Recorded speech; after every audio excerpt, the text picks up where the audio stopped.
Good evening, ladies and gentlemen, this is BestInSlot, and tonight we're going to do something a little bit different. Those of you who've been following me on the channel for a few years now will know that I have been messing around with the idea for a long time of writing a book, writing a novel, either dinosaur based or like a little horror idea I've had, blah blah blah blah blah.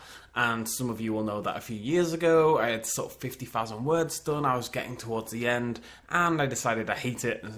And I scrapped the entire thing, basically. Those of you who follow me on Twitter will know that about just a month ago I was working on a book when my hard drive died and I lost absolutely everything. Well, yesterday I started writing again, finally felt ready to sort of jump back in. And yesterday I started writing again for the first time in quite a little while. Now. What I'm going to do today is read to you guys the first chapter. This is a dinosaur-based book because, you know, write about what you love. And it is slightly horror-based. It could be terrible. I'm a little nervous doing this. Like, it is what it is. You know, this is unedited completely. I only finished it like half an hour ago. So the chances are that there's a lot that's going to be changed between now and the final version. But some of you have been asking to see this kind of thing for a very, very long time. And for those of you who've supported me over the years and all that kind of jazz, I thought this was a interesting way to give something back to you. People have been asking to see my work for a very, very long time. And like I say, you know, it could be terrible, but at some point you've got to put yourself out there at least a little bit. So we are going to read the first chapter here today. I'm not going to bring it up on screen for obvious reasons, but I will just read it out and we'll have like a little image and stuff. I should say very quickly before we get started, this is, I'd call it at least PG-13. There's a couple of instances of swearing in the entire thing, and there is a period of relatively intense violence at some point as well, so not suitable for very small children or anything like that. Okay, let's get started. At chapter 1 of my as of yet unnamed book. The jungle screamed, as it always did. Miguel Sousa brushed his damp black hair backwards and flicked open the small plastic lighter in his free hand. The flame burst upwards, orange and vibrant as it tried to latch onto the tip of the cigar Miguel clutched between his calloused fingers. No luck. He tried again and again, but the flame wouldn't take. The stifling humidity saw to that.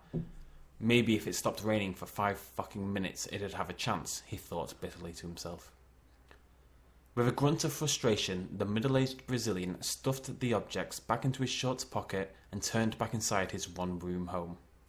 Like many of the houses in the area, his was built primarily of the local wood, usually ibe, except the roof which was slanted corrugated steel to allow the rain to drain away. This had a noisy drawback, however. The outskirts of Manaus and the colony of Terra Nova in which he lived experienced almost never-ending rainfall.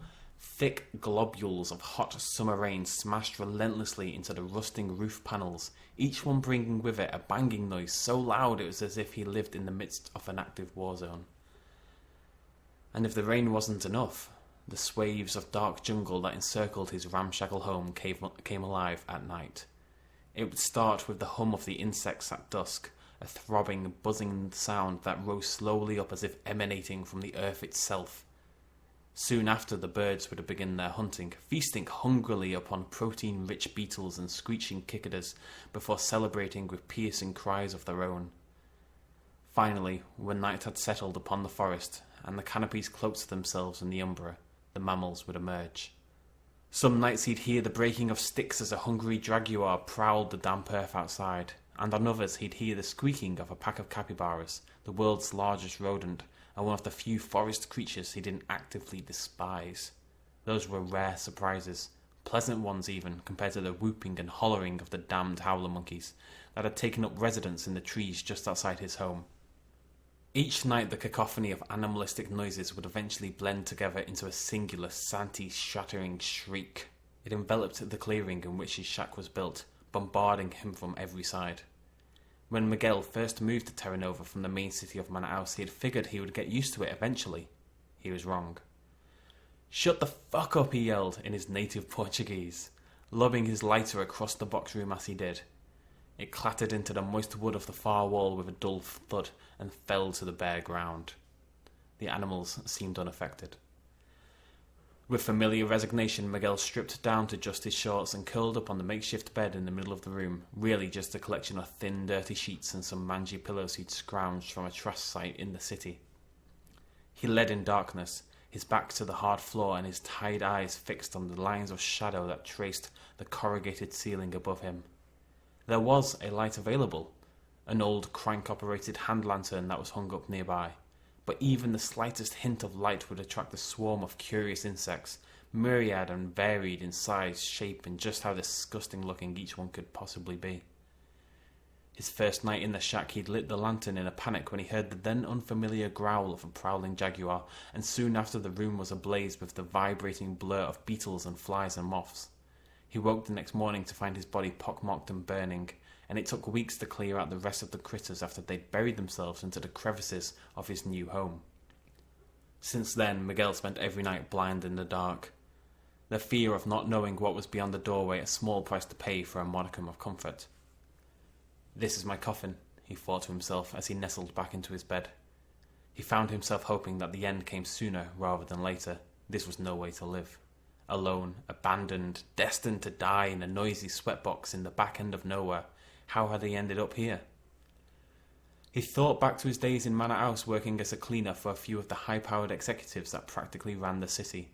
The pay had been mediocre at best, but he had managed to gather up enough to buy a small one-bedroom bungalow just inside the city.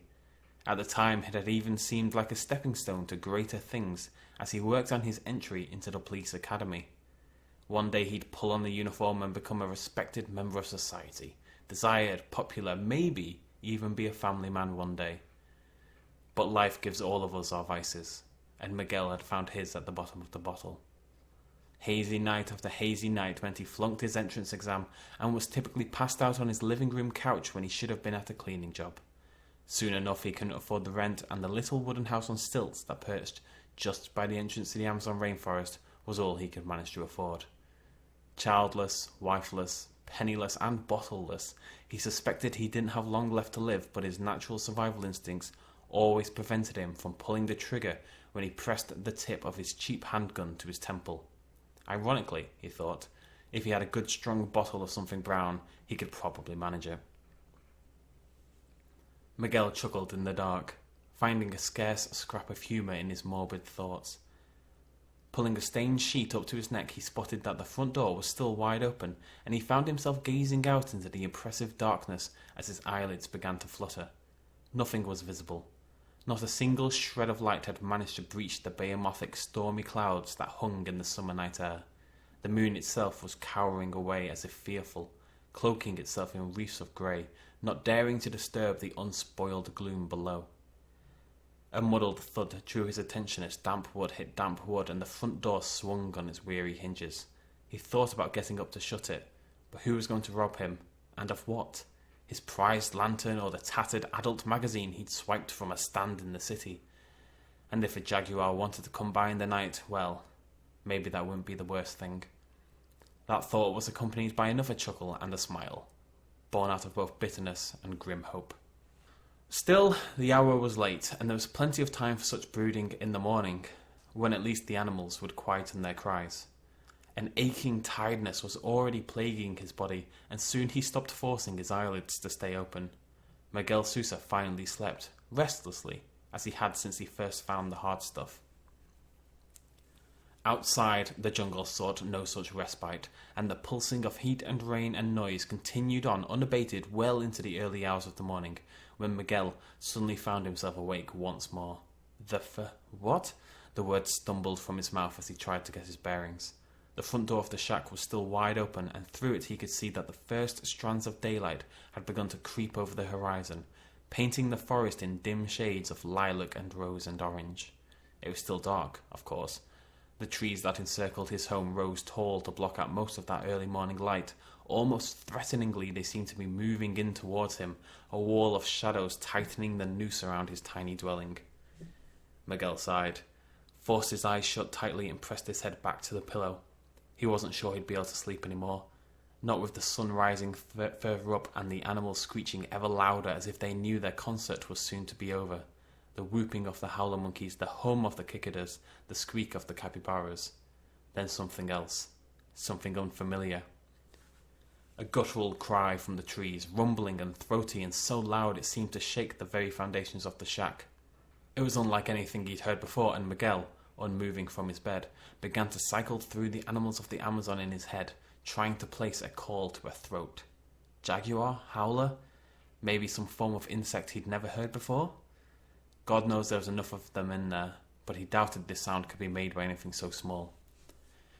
It came again, louder, closer, resonating outwards from the edge of the tree line that encircled him. Miguel sat up in bed and slowly reached out for the handgun resting nearby. He stole a glance downwards and clicked open the cartridge. Fully loaded. Small mercies. As the cry came out once more, he realised he had in fact heard it a long time ago when he was but a young child. He traced the memory back, scrambling at threads and vague images until he began to remember. The zoo? A trip to the Manor House Zoo with his parents had been his 5th birthday present.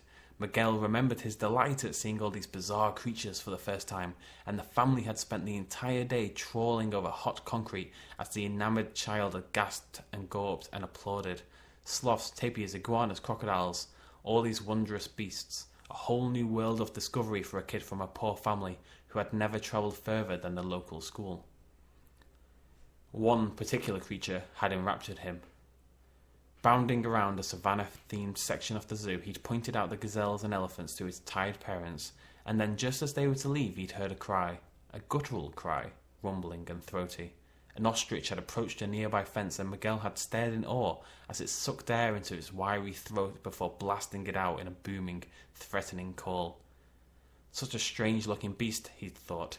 Skinny pink legs stretching out from a dirty, tangled mess of grey feathers, an equally skinny neck poking further up to support an almost alien-looking head, pointed with piercing eyes and a ferocious-looking beak.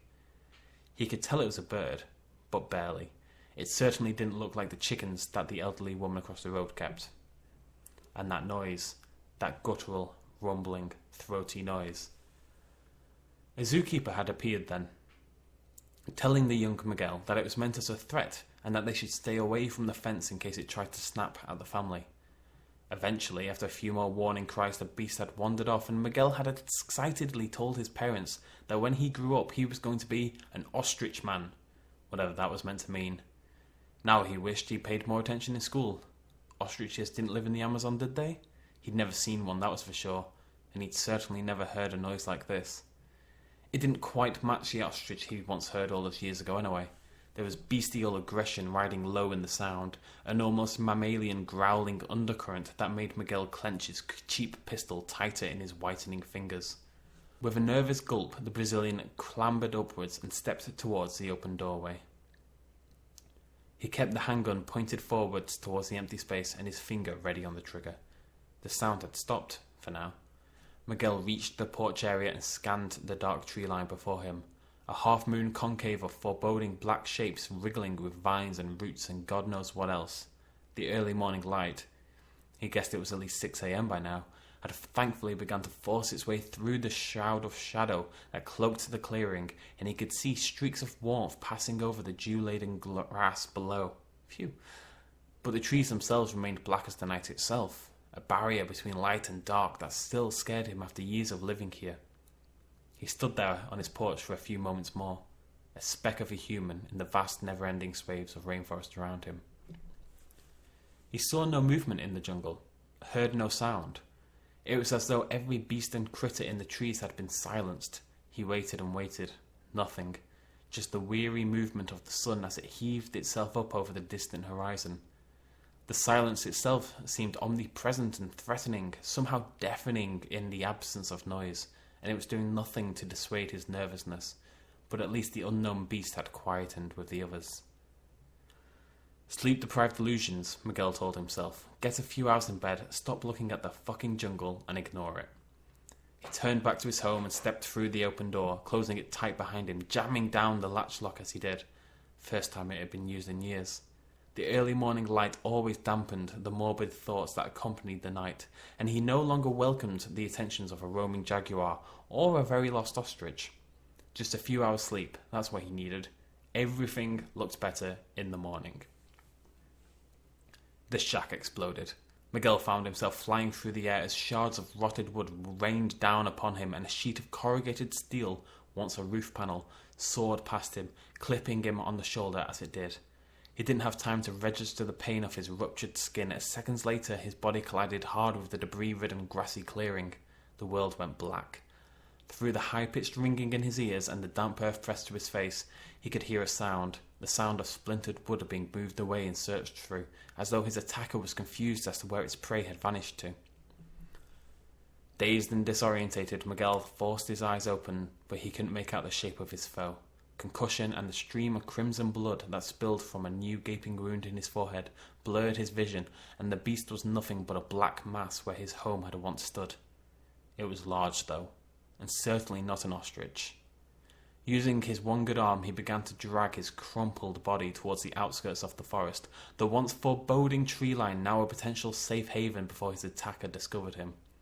Every movement was agony. His muscles screamed out in protest as he frantically clawed at the sodden ground, but he kept moving.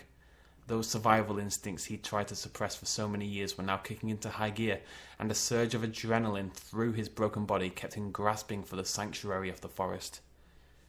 No more movement behind him. At least he could no longer hear the remains of his home being ransacked. Miguel didn't dare turn around. He had forced his eyes wide open, and his gaze was latched onto a flower patch that sprung up around the base of the tree he was dragging himself towards. Beautiful they were too, brilliant white petals spreading from the centre of dainty green stems. They glistened and gleamed as they bathed under the morning sunlight, glowing with kaleidoscopic shades of mauve and peach. They weren't all white, he soon noticed as he got closer. No, the patch closest to him instead bloomed up in a deep maroon. Still as beautiful as their neighbours, they didn't glow quite the same. Instead, the light seemed to ripple off them, almost as if they were cast from a malleable liquid, like cast iron before it sets. Miguel's fingers reached out, the calloused tips brushing over the pretty little flowers as he clawed himself to safety. The maroon came off in his hands. Puddles of dark red grew under his fingernails as he swiped at them once more, and soon enough the white underbelly of the flowers revealed itself. A rasping cry above him. Miguel turned onto his back and found himself face to face with the creature. It was unlike any beast he'd ever seen, anything he'd imagined in his worst nightmares of what roamed the dark confines of the rainforest. It rose over him at least 8 feet tall, with beady reptilian eyes that shone in vibrant yellow as they stared down at him, nestled into a short grey scaled snout. Along the snout, Miguel could make out a row of cracked and blackened teeth, oozing with what he assumed must have been the monster's last meal. That wasn't what struck him the most, though. No, that was the plumage that covered what seemed to be the rest of the creature's body. Just beyond the beast's eyes they began, row after row after row of long, elegant feathers, each coloured in unique painterly mixtures of greys and whites and blacks that gave the beast an almost mottled appearance. It seemed to be eyeing him with curiosity, he noticed, turning its head from side to side, almost like those chickens across the road did when he first approached them as a child. Now that the creature had found its prey, it seemed unsure as to what it actually was. Okay, Miguel stammered. Good girl, boy, good, just stay there, okay? He asked, his voice trembling as he began to shimmy backwards, crushing the flower bed as he did. The beast reared its head and let out that now familiar cry, throaty and guttural, just like the ostrich at the zoo had done all those years ago. It opened its jaws wide, and the stench of decaying flesh flooded into Miguel's nostrils, causing them to sting and burn. In a panic, he span onto his front and, planting his palms into the mud, launched himself forwards towards the jungle. He got good air, and a brief sense of elation coursed through him as he felt his body hurtling forward. But then he saw them. Those cracked teeth piercing the supple flesh of his stomach, and the guts that tumbled out of him onto the earth below. He didn't feel any pain. The terror was so absolute that his body had locked itself down. But Miguel Sousa was still alive as the feathered beast clamped its mouth shut and ripped him in two.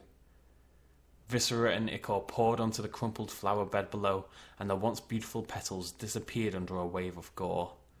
Soon after, the insects swarmed out from the jungle and feasted upon the remaining flesh.